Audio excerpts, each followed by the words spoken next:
mana ada kita tak puas hati, kita akan cakap dan tak diselesaikan waktu tu juga. Kalau ada pun tarik muka tu, itu mungkin personal issue daripada dia lah. Itu masalah daripada dia lah. Kalau dia nak tarik muka ke apa kan, bukan setakat dikatakan barang batuan tak ada, beg kami pun tak ada. Tapi sebenarnya tak ada tu bukan tak ada, memang tak ada lah, tapi sebenarnya tak ada tu disembunyikan. So bagi saya persiapan spiritual yang paling penting tu adalah niat lah. Sebesar mana niat kita di permulaan sebelum misi tu berjalan, itulah yang akan menjamin kita punya telusan lah untuk misi ni sehinggalah selesai misi.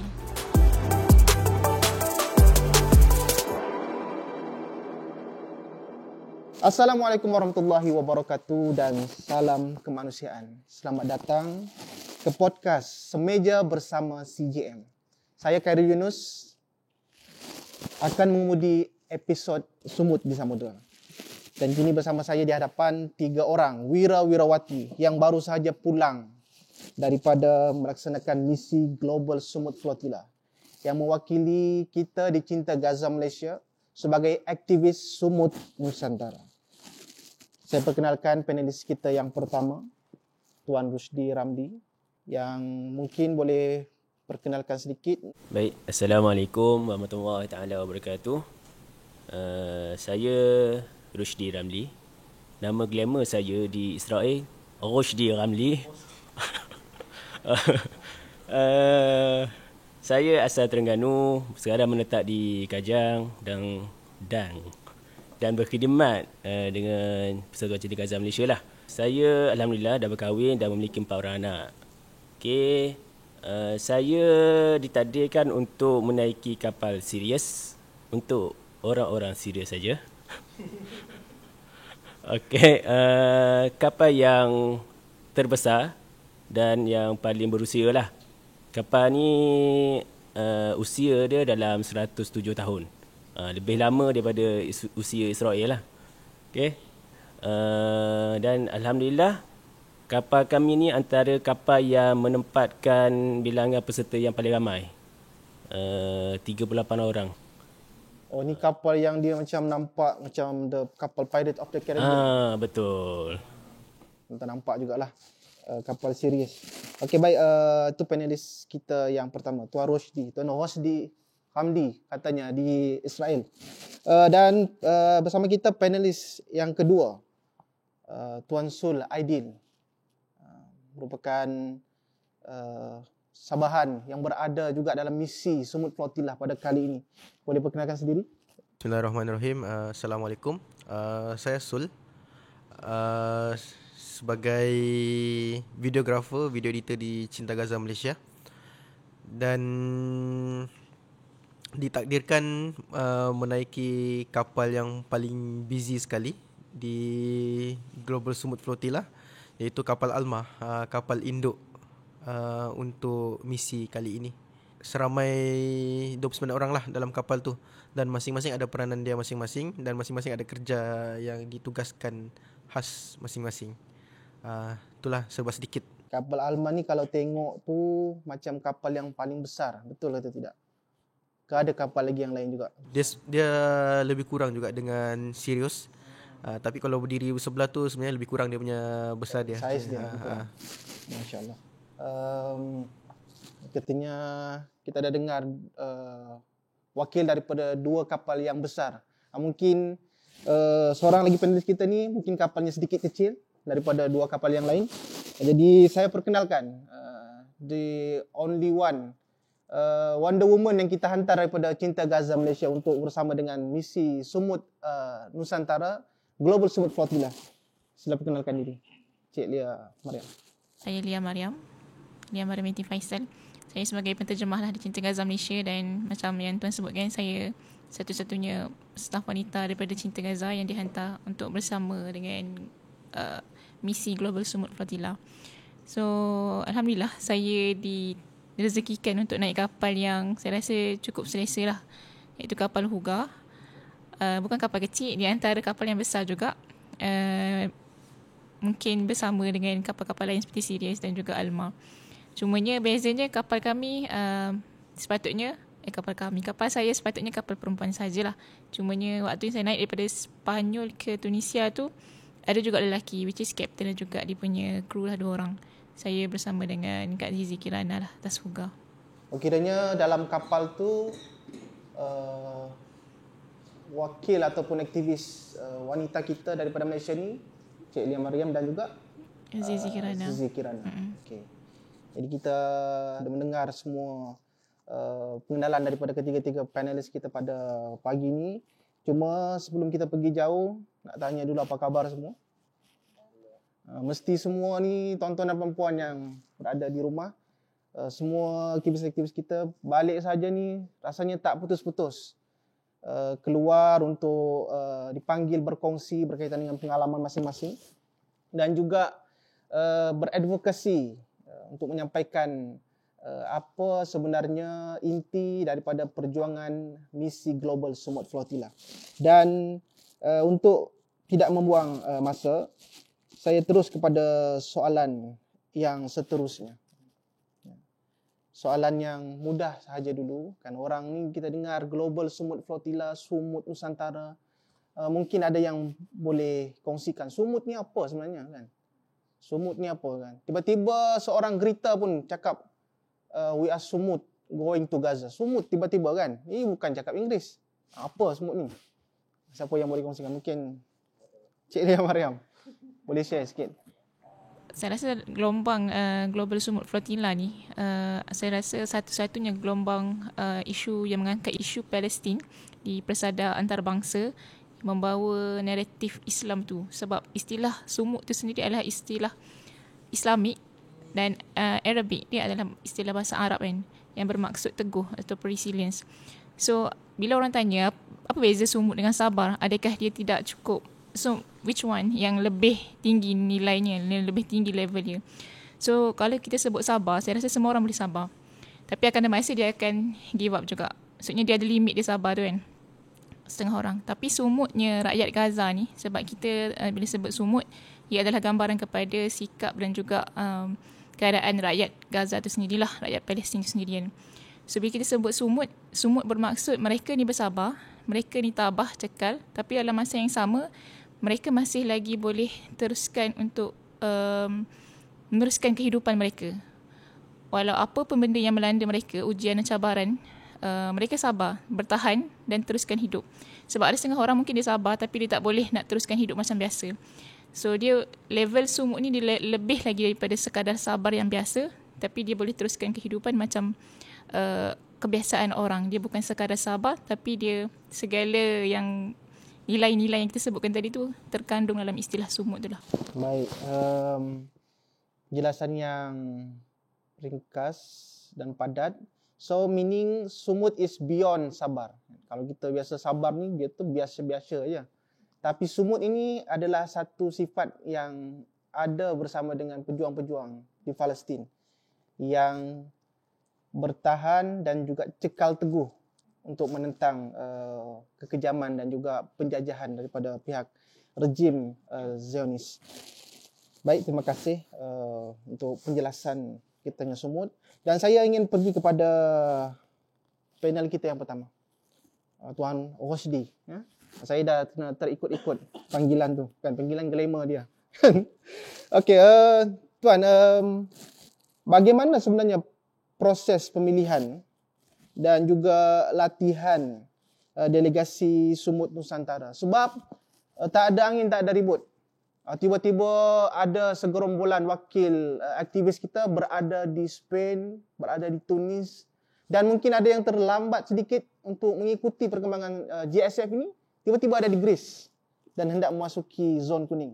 Mungkin Tuan boleh cerita sedikit. Sebagaimana yang kita maklum, misi Global Sumut Flotilla ni tak sebagaimana misi-misi sebelum ni lah. Tak sebagaimana kita jalankan misi seperti misi korban, banjir, winter dan sebagainya lah. Kita masuk ke kampung-kampung, kita jumpa orang, hantar bantuan dan sebagainya. Misi kali ini adalah sangat berbeza dan sangat kali pertama lah untuk kami pun di CGM, dengan melalui kita hantar bantuan melalui laut. Okay, dan saya pun, pengalaman saya pun berkaitan dengan laut ni memang zero lah. Saya tak pernah naik bot nelayan, candak udang ke apa dan sebagainya lah. Candak udang, candak sotong. Okey. Oh, Terengganu dia lain sikit, dia candak udang juga. Tak nak bagi tahu zeronya berkaitan dengan laut ni kan.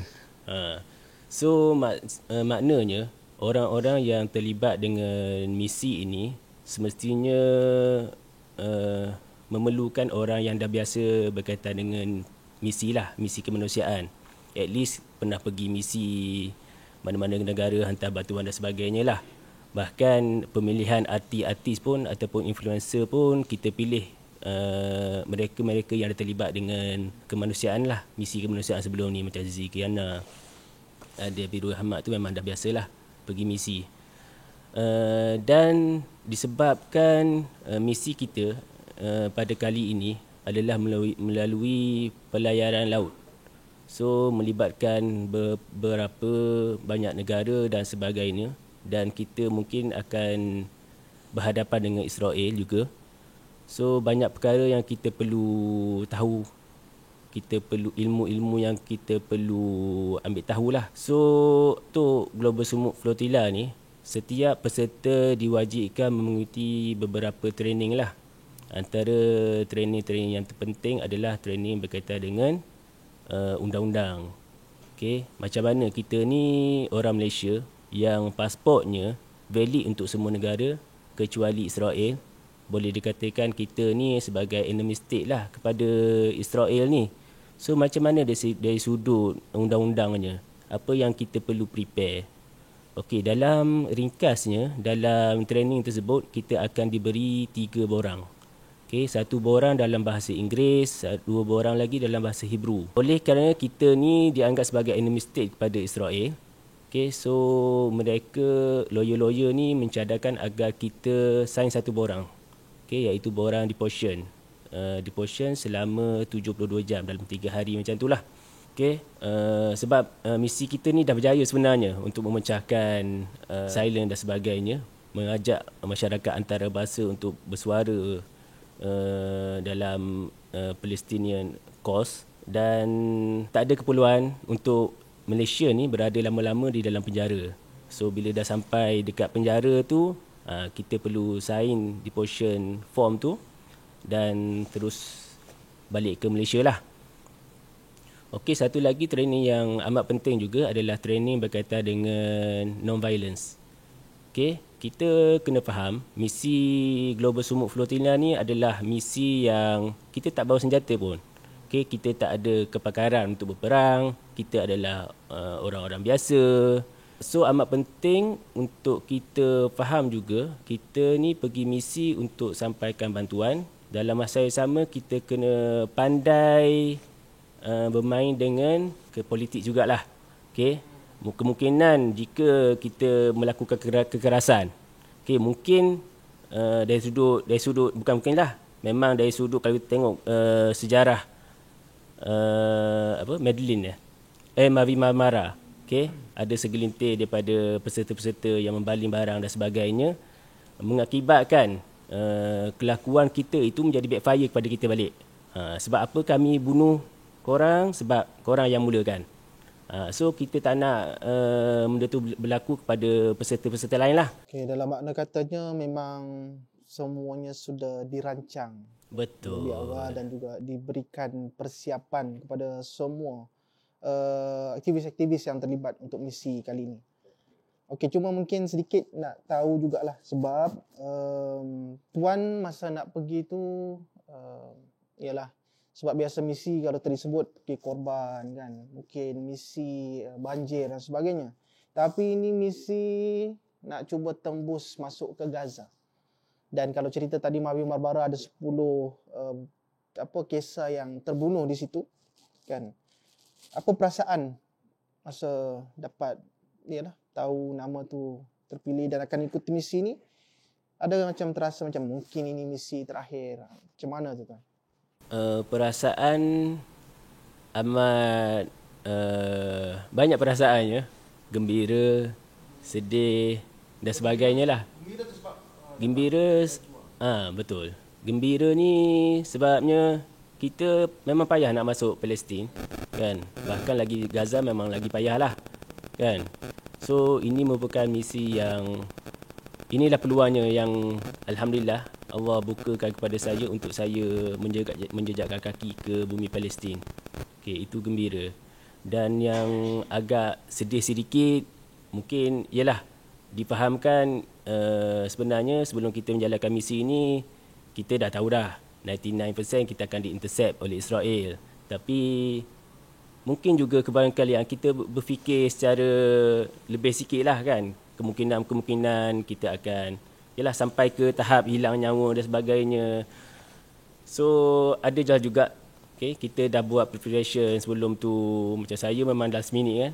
Sebelum ni saya handle konvoi darat, dan besok ataupun 2 hari selepas tu tiba-tiba datang khabar yang saya pun terpilih untuk join misi ni. So memang terfikir jugalah untuk persediaan ke arah hilang nyawa dan sebagainya tu kan. So memang setakat yang mampu je lah. Contohnya berkaitan dengan kelola SP kan, sempatlah kita tukar nama dan sebagainya lah.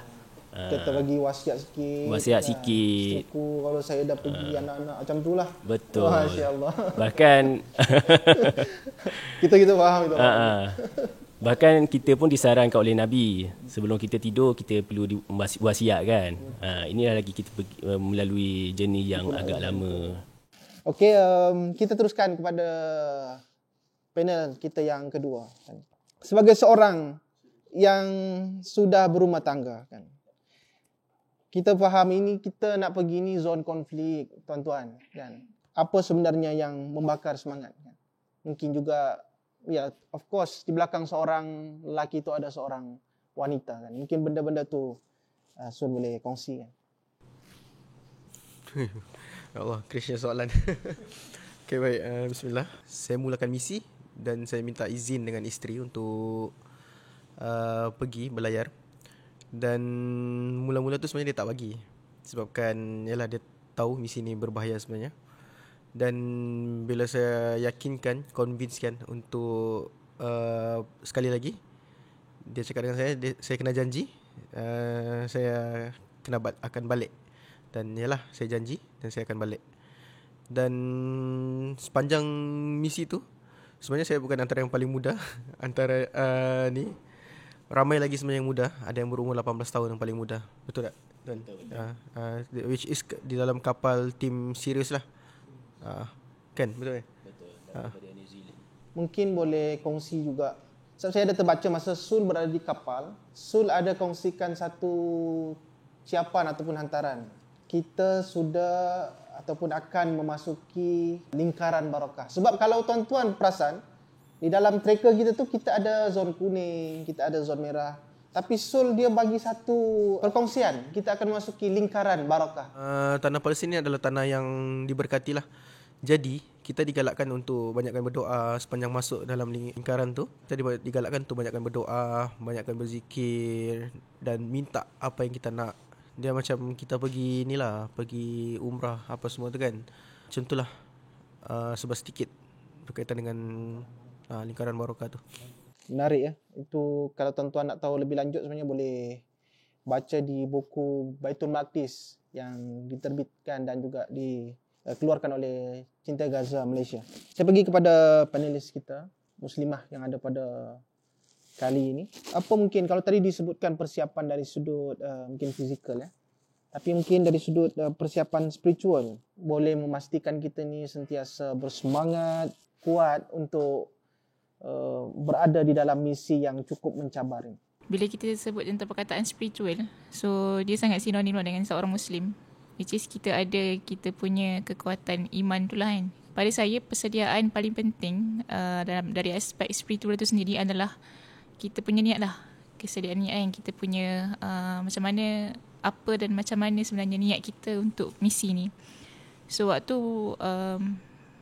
saya dah confirmkan saya punya apa panggil bukan permohonan, keterlibatan dengan sumut ni, sumut flotilla ni. So waktu tu fikirlah So apa sebenarnya niat nak pergi ni? Adakah semata-mata untuk pergi misi ataupun ada satu niat lain lagi yang lebih besar daripada tuan?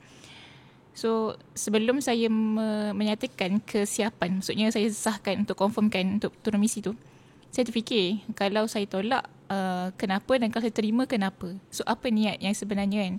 So waktu tu niat saya yang saya boleh kongsikan lah.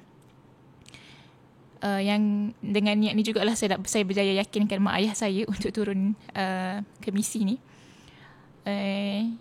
Saya beritahu mak ayah saya cakap kalau sebelum ni dekat CGM hampir 3 tahun aku kan kerja dengan CGM, kerja-kerja untuk Palestin di sebalik tabir lah kot kan, kerja-kerja rutin kita buat. Macam saya penterjemah di sini, kerja-kerja terjemah berita, terjemah artikel dan sebagainya.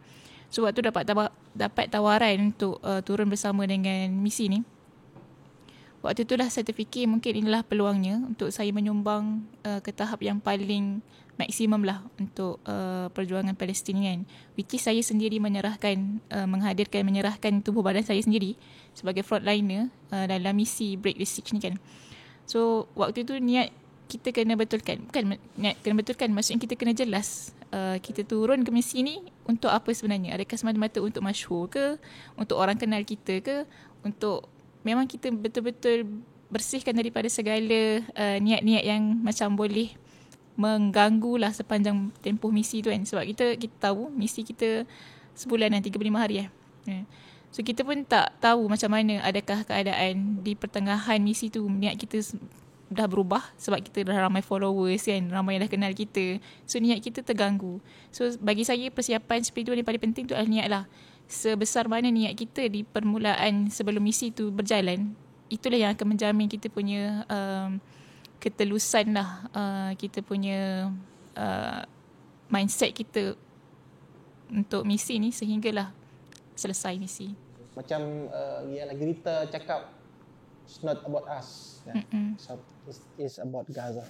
So tapi apa itu disebutkan oleh Tuan Rusdi, non-violence mission.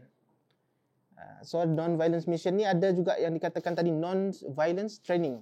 Dia orang bercakap kita nak pergi ni satu tempat yang menanti kita ni askar-askar IOF, askar-askar penjajahan dengan penuh senjata. Kita bukan cari nahas dah.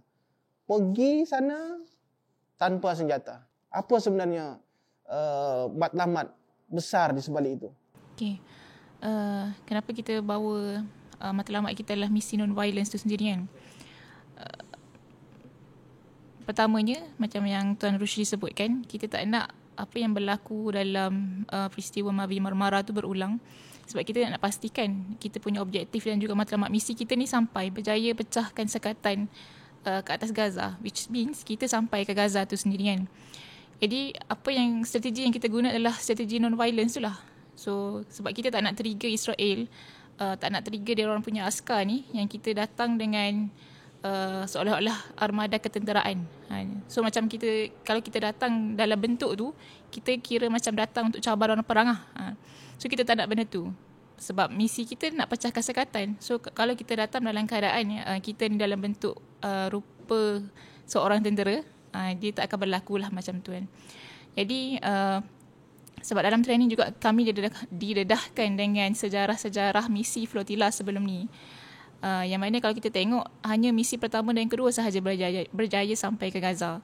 Dan misi-misi seterusnya tak berjaya. Dan misi yang paling tragis sekali adalah misi yang mengorbankan 10 orang individu lah atas kapal Mavi Marmara.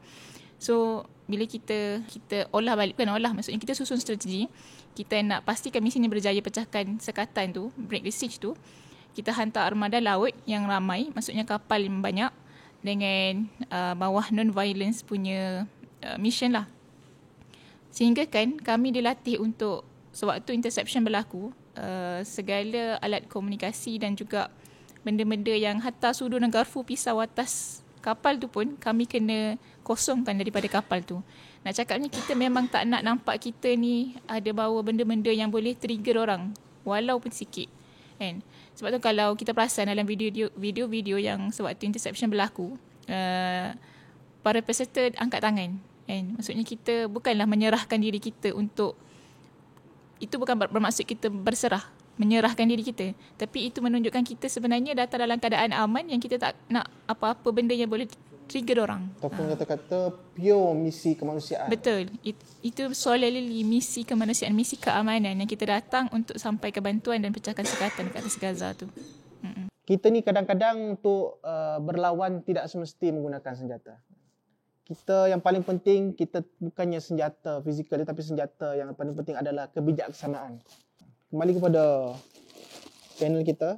Boleh cerita apa sebenarnya rutin harian? Adakah sepanjang di kapal tu memancing saja? Apa sebenarnya rutin yang berlaku di atas kapal itu sepanjang misi ini berlangsung? Okey, rutin harian. Sebenarnya kami di atas kapal tu, kami diberikan tugas lah. Sebab kita ni di atas kapal ni, kita macam kita duduk dalam rumah kan. Dalam office contohnya, sebab kita ramai. So perlu ada golongan yang buat kerja-kerja pembersihan. Kena ada juga orang-orang yang night watch, tengok drone waktu-waktu malam. Okay, ada juga golongan yang dikhaskan untuk video lah, ambil gambar dan sebagainya. So untuk saya sendiri, saya memang sepenuh masa lah ditaklifkan untuk night watch setiap malam. Alhamdulillah, disebabkan kami ni ramai, so ada kapal-kapal lain yang sehingga 4 jam, 5 jam night watch kan. Alhamdulillah kami ni ramai dan kami boleh bagikan masa tu, dan paling lama pun dalam sekitar 2 jam lah. 2 jam berjaga malam. Siang tak sangat lah. Dia lebih kepada malam lah. Kita tengok drone. Dan tengok drone ni payah juga sebenarnya, sebab waktu malam ni kita banyak bintang-bintang kecil-kecil. So di antara bintang-bintang tu, macam mana kita nak determine drone kan? Seolah-olah macam camouflage lah, macam drone, macam bintang juga. Betul. Dengan kapal yang bergeraknya kan, seolah-olah kadang-kadang itu bintang tapi ditafsirkan sebagai drone. Memang agak payah lah. So drone ni pula dia ada bunyi dan sebagainya, ada lampu. Itu sajalah. Terima kasih pada perkongsian daripada Tuan Rusdi tadi. Sulaidin pula kan, di atas kapal. Kita cerita atas kapal ni supaya masing-masing nampak pengalaman. Ada ramai kewarganegaraan ataupun negara yang ada di situ. Macam mana dari sudut komunikasi untuk jadi satu pasukan yang berjaya. Silakan. Okey, alhamdulillah dalam kapal kami kalau diikutkan ada 14 nationality yang berbeza. Dan antaranya adalah Turki, Greece, Malaysia, Ireland, US, Jerman dan macam-macam lagi lah. Spanyol pun ada, Colombia pun ada. Jadi language barrier antara kami tu mostly mau dikatakan tiada. Dan kami menggunakan bahasa perantara iaitu bahasa English. Dan dia sebenarnya agak susah awal-awal bila dalam kapal kami tu ada seorang warga negara Mexico yang tak boleh berbahasa Inggeris, tapi dia ni wartawan Al Jazeera yang berbahasa Latin. So jadi kami memerlukan khidmat sahabat-sahabat kami yang ada di atas kapal tu untuk menterjemahkan kepada beliau dan menterjemahkan kepada kami apa yang dia cakap. Tu sebenarnya sangat-sangat sangat-sangat mudah lah. Dan yang berbahasa Latin ni sebenarnya dia macam Spanyol, sama kan bahasa diorang kan. Jadi dia macam yang warga negara Mexico ni, dia sekejap ya dengan kita orang. Waktu di Tunisia dia ditukarkan ke kapal lain, ditempatkan dengan pasukan-pasukan yang Tunisia. Bukan, kebanyakannya dalam kapal tu adalah ni orang Latin. So jadi senang dia nak berkomunikasi dan memudahkan kerja dia lah untuk buat liputan. Dan di dalam kapal kita orang pun sebenarnya ada banyak wartawan Al Jazeera yang bertugas sebagai freelance. Jadi sebab tu dia ditukarkan, sebab kan ada bertindan kerja. Jadi kami bergerak sebagai satu pasukan, walaupun berbeza negara, berbeza agama, kefahaman, tapi kita bergerak dengan satu tujuan, iaitu untuk membebaskan Palestin dan untuk menghantar bantuan ke Gaza khususnya. Konflik-konflik tu biasalah, kita tak boleh nak elak. Tapi kita selesaikan konflik tu dengan gerak kerja kita. Dengan gerak kerja kita tu lah, dengan macam kita akan bangkitkan semua isu bila dalam meeting. Sebab setiap hari kita akan ada meeting, refleksi untuk apa yang berlaku hari ni, apa yang jadi hari ni. Jadi di situlah kita akan selesaikan isu-isu yang berbangkit lah sepanjang seharian tu. Jadi bila mana ada kita tak puas hati, kita akan cakap dan tak diselesaikan waktu tu juga. So dia tiada lah istilah macam tarik muka. Kalau ada tu pun tarik muka tu, itu mungkin personal issue daripada dia lah. Itu masalah daripada dia lah kalau dia nak tarik muka ke apa. Tapi so far di dalam kapal kami benda tu kurang dan diselesaikan dengan kematangan setiap ahli lah. Dan ditakdirkan dalam kapal kami ada 29 orang. Mula-mula tu 24 orang. Tapi last kali 29 orang. So sebelum dia bertukar kepada 29 orang tu, ada banyak lingkungan umur sebenarnya. Ada yang berumur warga emas, warga belia dan juga pertengahan. Lingkungan umur tu lah yang menyatu sebenarnya, macam kita saling bertukar-tukar pendapat lah. So malam tu, ada satu malam tu kami akan pilih malam tu untuk kita sesi open mic. Just kau cakap apa yang kau nak cakap, luahkan apa yang kau nak luahkan. Dan kau nak menyanyi ke, kau nak bercerita ke, semua tu diluahkan dalam sesi open mic lah. Itu cara kami macam releasekan tension. Tapi kami tak selalu buat lah, sebab bila ada masa free baru kita akan buat. Sebab dalam kapal kami pun ada juga pelawak. Kami juga satu kapal dengan Greta, Greta dan Yasmin. Dan last kali, hujung sekali dengan Tiago. Itulah sebab sedikit menarik apa yang Sul kongsikan. Cuma kalau tadi Sul kata dia ada meeting, maknanya semua kapal ada meeting lah juga. Betul. Mesyuarat harian yang diketuai oleh koordinator. Koordinator, bukan kapten lah. Bukan. Tapi kapten pun akan terlibat juga. Tapi antara kapten dengan koordinator ni lah antara yang membalancekan antara koordinator dan kapten. Terima kasih Sul kongsiannya. Dan saudari Mariam, the only woman daripada CGM dan juga antara aktivis muslimah yang berada di atas kapal. Mungkin boleh share pula dari sudut POV muslimah yang berada di atas kapal GSF. So, POV seorang muslimah atas kapal. Saya rasa Alhamdulillah, sebabnya saya direzekikan untuk duduk atas kapal bersama semua delegasi perempuan. Maksudnya sepatutnya Huga tu dia menjadi women's boat lah, kapal untuk delegasi perempuan sahaja. Tapi dia tak jadi sangat sebab still kapten kami pun kapten lelaki dan bersama kru dia 2 orang. Tapi saya rasa dari sudut privacy tu dia lebih lah. Sebabnya kalau dengar cerita daripada delegasi lain, daripada Kak Arden, daripada Puan Ilham, Puan Suri yang naik kapal yang majoritinya lelaki, kita rasa macam ya Allah bersyukurnya duduk atas kapal ni kan. Sebab atas Huga pun saya diberikan diberikan suara lah. Kami diutamakan untuk dapatkan satu bilik yang boleh duduk sekali dengan Kak Zizi, saya dan Kak Zizi. Sebab atas kapal tu kami berdua je yang bertudung, yang berhijab. So mereka bagi keutamaan kepada kami untuk pilih bilik mana. So waktu tu memang Kak Zizi pilih bilik yang paling privacy lah, paling taklah tersorok, tapi dia memang paling tertutup lah, paling terjaga lah kan. Sebab walaupun atas kapal tu bukan kami berdua sahaja Muslim, ada lagi Muslim yang lain. Cuma yang betul-betul praktisi Muslim adalah kami berdua sajalah. Sebab saya ada nampak je yang ada beberapa orang lain, dalam 2 orang kot yang peserta lain yang solat. Tapi solat dia solat cara dia lah. Kalau tengok kiblat pun kadang-kadang saya macam kenapa kiblat dekat arah sini. Tapi kita macam tak apalah, mungkin dia ada cara dia kan untuk ni kan. Sebab saya pun bersama dengan orang sekejap je 8 hari lepas turun dekat Tunisia, dan memang saya tak meneruskan perjalanan dan tak meneruskan pelayaran. Tapi saya rasa POV seorang muslimahnya dari sudut macam mana kami cuba untuk menjaga kami punya aurat.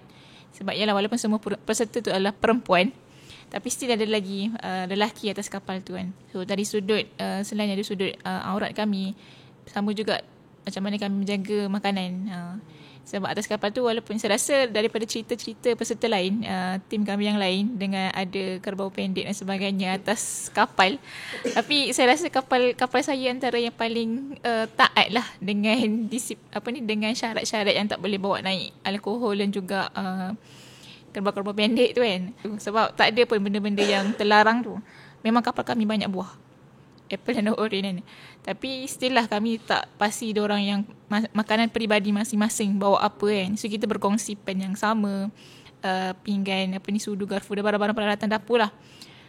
Jadi untuk menjaga lebih tu, kat situlah saya baru belajar yang macam, oh inilah ruangnya dan ruangnya sangat terhad. Di situlah kami kena menjaga kita punya halal haram dan sebagainya, selain daripada aurat, waktu solat dan sebagainya.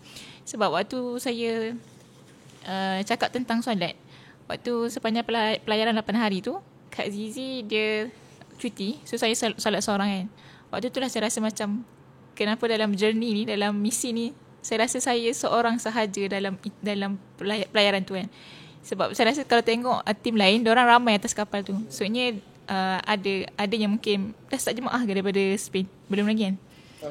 Korang start jemaah daripada so kita nampak ada vibes yang macam, oh this is like perjuangan ni perjuangan orang Muslim macam tu kan. Sebab untuk isu saudara kita, isu kita kan, tapi tak ada rasa lagi vibes tu kan.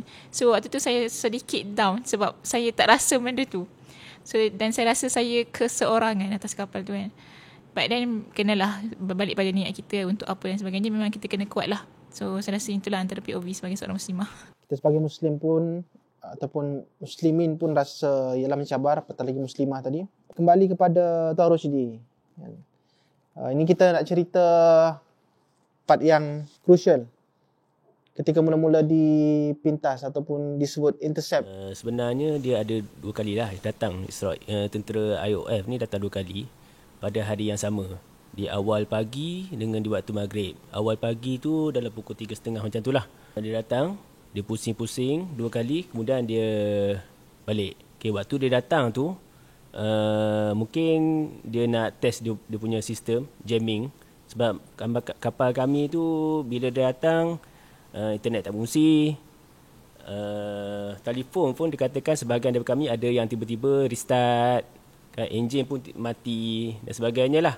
Pada waktu tu sebenarnya tiap-tiap hari kami, selain daripada kami macam saya kata tadi lah, ada yang night watch, ada yang jaga kebersihan, ada yang masak dan sebagainya.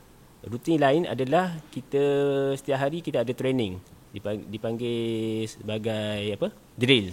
Okay, drill training sebagai persiapan kita bila datangnya interception daripada Israel. So kita kena pergi ke, macam buat saya kena pergi ke ruangan yang lapang sikit di bahagian hadapan boat tu, kapal tu. Kemudian duduk di posisi masing-masing yang telah ditetapkan. Kena tahu siapa orang yang sebelah, kena pakai life jacket, kena bawa phone, kena bawa laptop untuk kita buang lah. Okay, bila dia datang tu, kami dah ready dengan perkara-perkara tersebut dan organizer kata this is the phone.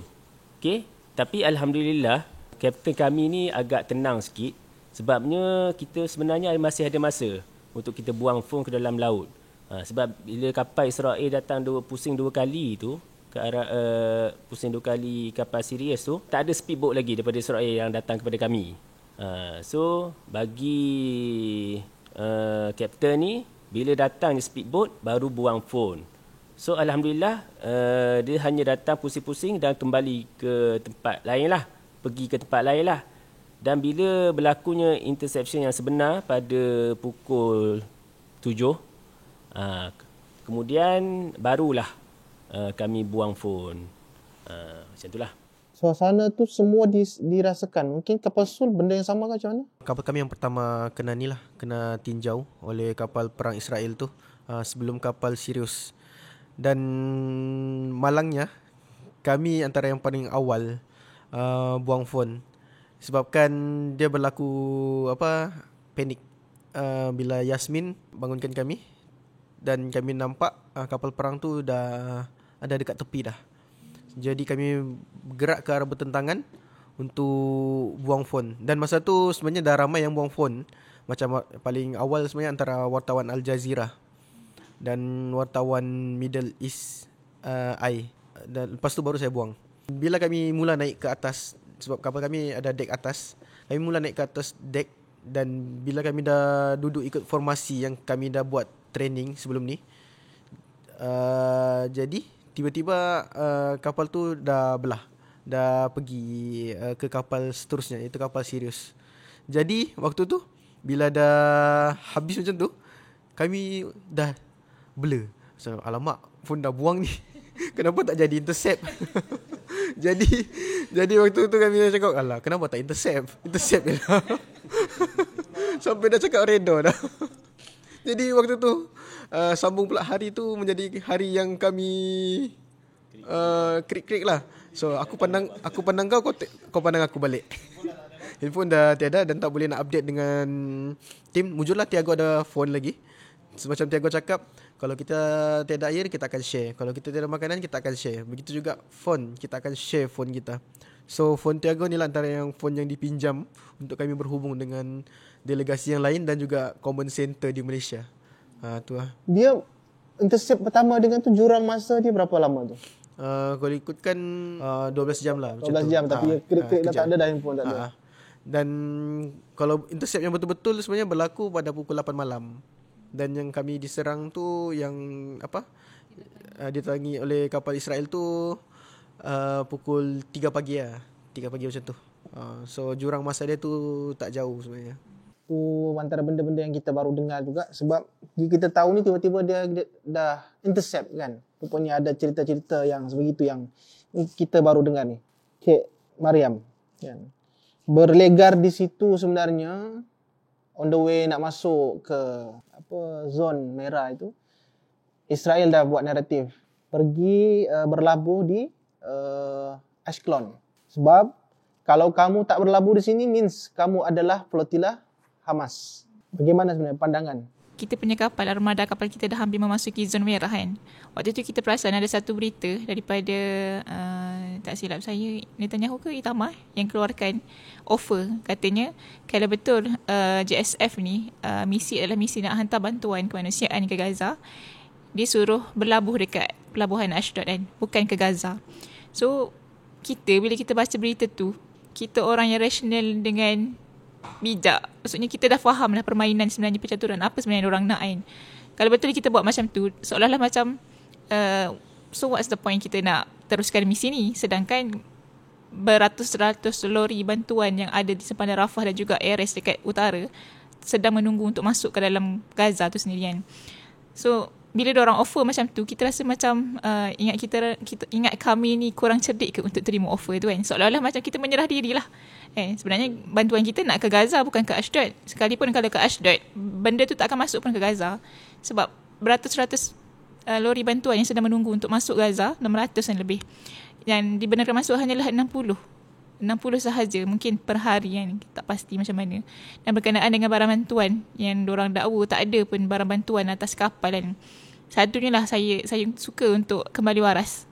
Kalau kita betul-betul percaya pada naratif yang diorang bawa ni, yang bahawasanya kapal kita ni di pihak yang benar, tak ada bawa barang bantuan, maksudnya kita dah termakanlah propaganda Zionis ni, propaganda rejim Israel ni. Sekalipun kita bawa barang bantuan tu, kotak-kotak barang bantuan, kalau tak percaya tanya tim-tim ground crew yang memang sehari kami pergi mencari barang-barang untuk dinaikkan kat setiap kapal ni untuk disampaikan kepada rakyat Gaza kan. Walaupun tak banyak, sebab kita faham setiap kapal ada kapasiti masing-masing. Setiap kapal kecil, kapal besar. So barang-barang bantuan tu based on kapasiti kapal tu sendiri. Dan kita pun faham kita punya objektif misi ada dua, break the silence dan break the siege. So kalau kita kata nak penuhkan semua kapal tu dengan barang bantuan, susahlah, sebabnya kita tahu bila kita berjaya break the siege, sebenarnya kita boleh je masukkan barang-barang bantuan daripada sepanjang Rafah dan sepanjang Erez dekat utara lebih banyak lagi. So kenapa kita nak susah-susah bawa barang bantuan yang terlalu banyak, yang mungkin kacau kita punya strategi di laut tu kan. So itulah yang saya nak fahamkan kepada masyarakat kita lah, yang tak semuanya benda yang kita rasa betul, which is barang bantuan tu perlu banyak atas kapal untuk menjayakan misi tu. Tak sebenarnya. So kita bersedia dengan pelbagai strategi untuk memastikan kita punya matlamat dan objektif kita punya misi ni tercapai. Bukan semata-mata untuk pastikan barang bantuan tu masuk ke Gaza. Betul. Barang bantuan tu banyak di kapal kita orang. Sebab kapal kami ni kapal induk. Kapal kami yang banyak menampung barang bantuan tu. Dan ditambah lagi kerajaan Turki ada bagi bantuan untuk kami sampaikan ke Gaza. Dan ramai juga waktu kami pergi Tunisia. Sebenarnya waktu kami membeli barang untuk barang keperluan kapal, ada banyak individu yang datang ke kami beli barang, cakap untuk kirim ke Gaza. Tapi sedihnya barang-barang tu semua tak sampai. Kami tak dapat menyempurnakan amanah yang diorang bagi itu sebenarnya. Kalau ikut daripada naratif menteri pada Israel ni sendiri, diorang bagi tahu kami tak bawa barang bantuan. Contohnya macam kapal Tuan Rusdi, kapal Sirius sebenarnya antara banyak juga menampung barang bantuan. Dan diorang pergi buat dokumentari di kapal Tuan Rusdi, kapal Sirius, dan diorang tak pergi ke kapal kami sebab di kapal kami tu banyak gila bantuan di bahagian atas. Tu kami memang sengaja letakkan di atas supaya orang boleh nampak. Tapi diorang tak pergi di situ untuk ambil video. Sekalipun kalau orang pergi, diorang takkan tunjuk diorang takkan tunjuk pun. Kalah lah diorang. Itu adalah propaganda diorang. Betul. Maknanya di mana barang-barang bantuan tu terus di sebab selaku ini yang berada di kapal Sirius? Okey, barang-barang bantuan tu kami letak di storage lah, di hujung belakang dan depan kapal. Okey, bila berlakunya interception, kami semua di atas dan ada sebahagian IOF ni dia buat kerja kat bawah. Terfikirlah kami ni dia orang buat kerja apa kat bawah ni.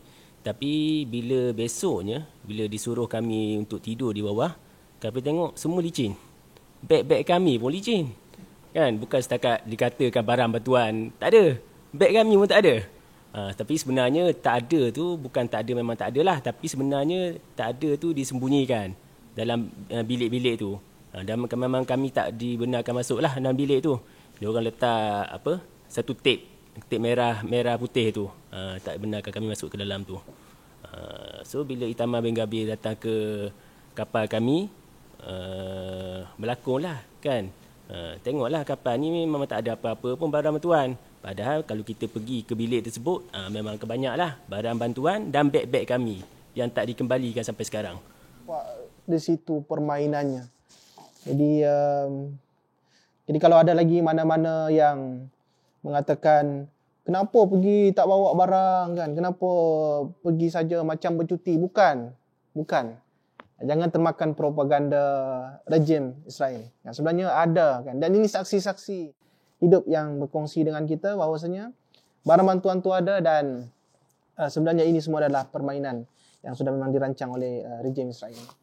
Baik, sampai di situ dahulu perkongsian untuk episod Sumut di Samudra bersama Semeja Bersama Cinta Gaza Malaysia. Kita akan sambung pada episod yang seterusnya, yang kita akan ceritakan lebih dalam, lebih banyak pengalaman dan juga situasi yang berlaku semasa mereka di-intercept dan juga ketika berada dalam tahanan Israel sehinggalah pulang ke tanah air kita.